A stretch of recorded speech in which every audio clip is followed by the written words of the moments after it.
दरम्यान मनोज रांगेंना जीवे मारण्याचा कट रचणारा आरोपी दादा गरड यांचा कबुली देतानाचा व्हिडिओ समोर आलाय। डुकरासारखा काळकुटे यांना धरून नेतो असं धनंजय मुंडे यांनी म्हटल्याची कबुली दादा गरडनं दिलेली आहे। जरांगेंच्या सहकाऱ्यांकडे व्हिडिओमधून ही कबुली दिली आहे। जरांगेंना जीवे मारण्याचा कट रचणारा संशयित आरोपीमध्ये दादा गरडचा समावेश आहे। तो धनंजय मुंडे यांचा सहकारी आहे, तर गरड हा बीड जिल्ह्यातील गेवराई इथला रहिवासी आहे। दरम्यान यासह अनेक व्हिडिओ आपल्याकडे असल्याचा दावा मनोज रांगेंनी पत्रकार परिषदेत केला।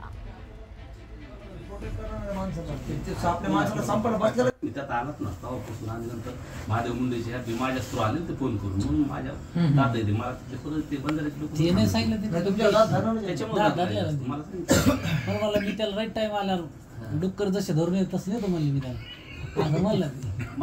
बरेच दिवस झाले ना आता नाही अशात समजा ते त्यांचाच विषय काढतो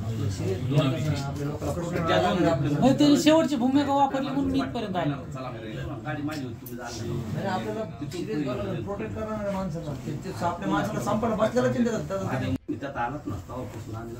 महादेव मुंडेच्या माझ्या थ्रू आले।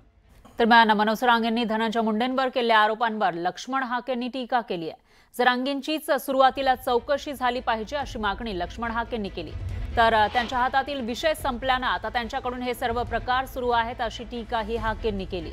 धनंजय मुंडे असं काही करतील असं मला वाटत नाही असंही हाके म्हणाले। दुसरीकडे गृह विभागाने या संदर्भात चौकशी करावी अशी मागणी सुद्धा हाकेंनी केली आहे।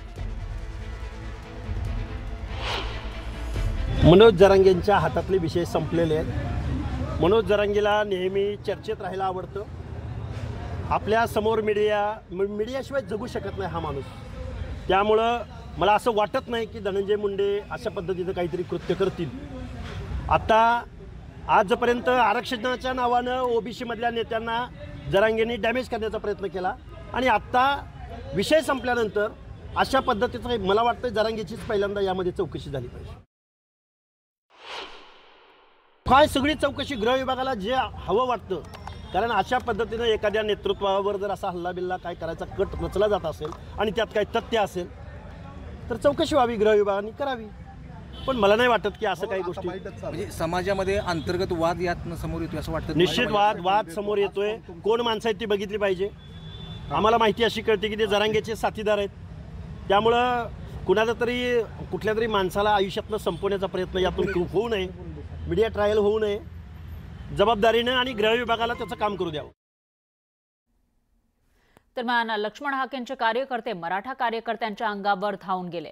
लक्ष्मण हाके, माऊली हळणकर आणि मराठा नेते धनाजी साखळकर यांच्यामध्ये बाचाबाची झालेली आहे, तर पोलिसांच्या मध्यस्थीमुळे वाद काही काळ निवळला होता। त्यावेळची दृश्य आपण बघू शकतोय।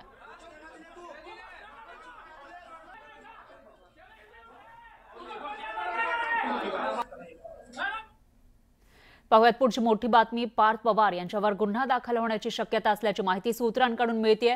न्यूज 18 लोकमतला विश्वसनीय सूत्रांनी ही माहिती दिली आहे। FIR मध्ये पार्थ पवार यांचं नाव नव्हतं, मात्र आता त्यांच्यावर गुन्हा दाखल होण्याची शक्यता आहे। सूत्रांकडून न्यूज 18 लोकमतला ही माहिती मिळते आहे। त्यामुळे आतापर्यंत जे वाचण्याचा प्रयत्न करतायत पार्थ पवार, ज्यांनी 1800 कोटींची जमीन फक्त 300 कोटींमध्ये विकत घेतलेली आहे ज्यांच्या कंपनीनं, आणि त्या कंपनीमध्ये पार्थ पवार हे 99% भागीदार आहेत। मात्र 1% भागीदार असलेल्या दिग्विजय पाटील यांच्यावर गुन्हा दाखल झालेला आहे, पण पार्थ पवार यांच्यावर गुन्हा दाखल झाला नव्हता। मात्र आता पार्थ पवार यांच्यावर सुद्धा गुन्हा दाखल होण्याची शक्यता असल्याचं सूत्रांकडून कळतं।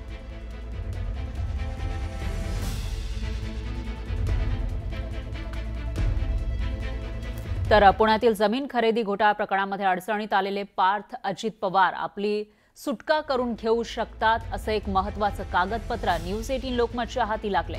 या कागदपत्राच्या आधारे पार्थ पवार आपला या जमीन खरेदी प्रकरणामध्ये काहीही संबंध नसल्याचा दावा करू शकतात अशी माहिती आहे। तर पुण्यातील जमीन खरेदी व्यवहाराची दस्त नोंदणी ही 20 मे 2025 रोजी झाली होती। मात्र 1 महिना आधीच हा व्यवहार करण्यासंदर्भातील सर्व अधिकार हे दिग्विजय पाटील यांना देण्यात आल्याचा उल्लेख या कागदपत्रामध्ये आपल्याला दिसतोय, या दस्तऐवजामध्ये दिसून येतोय। त्यामुळे आपल्याला या व्यवहाराची काहीही कल्पना नव्हती किंवा आपला या व्यवहाराशी संबंध नसल्याचा दावा पार्थ पवारांकडून केला जाऊ शकतो। दरम्यान उपमुख्यमंत्री अजित पवार यांचे पुत्र पार्थ पवार यांचं नाव पुण्यातील कोरेगाव पार्क नावाच्या ठिकाणी असलेल्या 40 एकर जमीन गैरव्यवहार प्रकरणामध्ये वादाच्या भोवऱ्यात सापडलेले आहेत आणि हे प्रकरण समोर आल्यानंतर काँग्रेसचे नेते आणि विरोधी पक्षनेते राहुल गांधींनीही ट्विट केलंय आणि सरकारवर हल्लाबोल केलाय. तर पंतप्रधान मोदी यांच्यावरही राहुल गांधींनी निशाणा साधला. काय म्हणाले राहुल गांधी या ट्विटमध्ये तेही बघूया. महाराष्ट्रामध्ये दलितांसाठी राखीव असलेली 1800 कोटी रुपये किमतीची सरकारी जमीन एका मंत्र्याच्या मुलाच्या कंपनीला फक्त 300 कोटींना विकण्यात आली. मुद्रांक शुल्क देखील माफ करण्यात आलं. हे म्हणजे लूट आणि त्याला कायदेशीर सूट असा घणाघात राहुल गांधींनी केलेला आहे. तर मतचोरी करून स्थापन झालेल्या सरकारची ही जमीन चोरी आहे असंही राहुल गांधी पुढे लिहित आहेत. त्यांना माहिती आहे की त्यांनी कितीही लूट केली तरी ते मतं चोरूनच सत्तेत परत येतील. त्यांना ना लोकशाहीची काळजी आहे, ना लोकांची, ना दलितांच्या हक्कांची. मोदीजी, तुमचं मौन बरंच काही सांगतंय. तुमचं सरकार दलित आणि वंचितांचे हक्क हिसकावून घेणाऱ्या त्याच लुटारूंवर अवलंबून आहे, म्हणून तुम्ही गप्प आहात का, असा सवाल राहुल गांधींनी मोदींना केलाय. तर पार्थ पवार यांच्या अमेरिया LLPचा मुंडवा जमीन घोटाळा समोर आला असतानाच आता याच कंपनीचा दुसरा जमीन घोटाळाही समोर आलाय. महाराष्ट्र शासनाच्या बोपोडी इथल्या डेअरी विभागाची मालकी असलेल्या जमिनीवर खासगी इसमाचं नाव चढवून सरकारची फसवणूक केल्याप्रकरणी तहसीलदार सूर्यकांत येवले यांना निलंबित करण्यात आलं होतं. मात्र आता याही जमिनीची खरेदी ही पार्थ पवार यांच्याच अमेरिया LLP कडून करण्यात आल्याचं उघड झालंय. या प्रकरणी खडक पोलिसांकडे दुसरा गुन्हा दाखल करण्यात आलाय.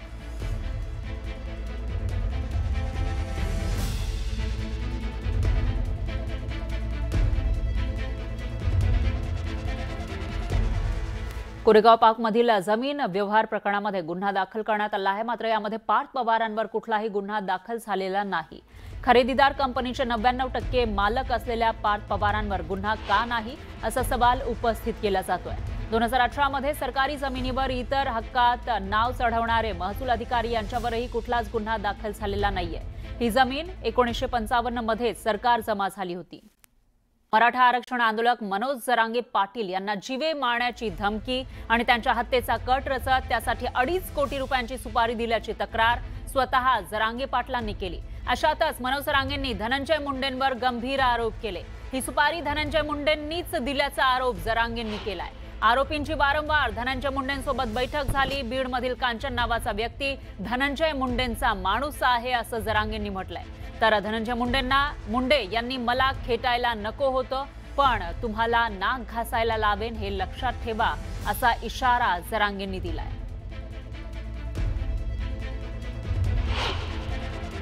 तो बीडचा कोण कांचन नावाचा माणूस आहे, तो धनंजय मुंडेचा कार्यकर्ता किंवा PA. धनंजय मुंडे हे माझ्या विरोधात षडयंत्र रचण्याचं काम त्यांनी केलं. धनंजय मुंडे संग चर्चा करून बाहेर आल्याला ह्यो म्हणला आता शोधावं लागेल, तेवढ्यात तो म्हणला माझ्याजवळ हायलय मोठ, मी लागन ते देतो. मग यांची तिथं इकडे आल्यावर 2 कोटीत का काय त्यांचं ते ठरलं आणि 50 लाख एक्स्ट्रा म्हणजे असं 2.5 कोटी त्यांचं ठरलं. याच्या आधी त्यांनी 5 ते 6 करोड रुपये नाशिलेले असे. त्यातल्या त्या आरोपींनी असं काहीच व्हाय ना, तुम्ही मला गाडी घेऊन द्या. आरोपी म्हणजे आम्ही गाडीनं गाडी ठोकतो. मग हे म्हणला नवी देण्यापेक्षा गाडी, धनंजय मुंडे म्हणला नवी गाडी देण्यापेक्षा माझ्याकडे जुनी आहे आणि बाहेर राज्याच्या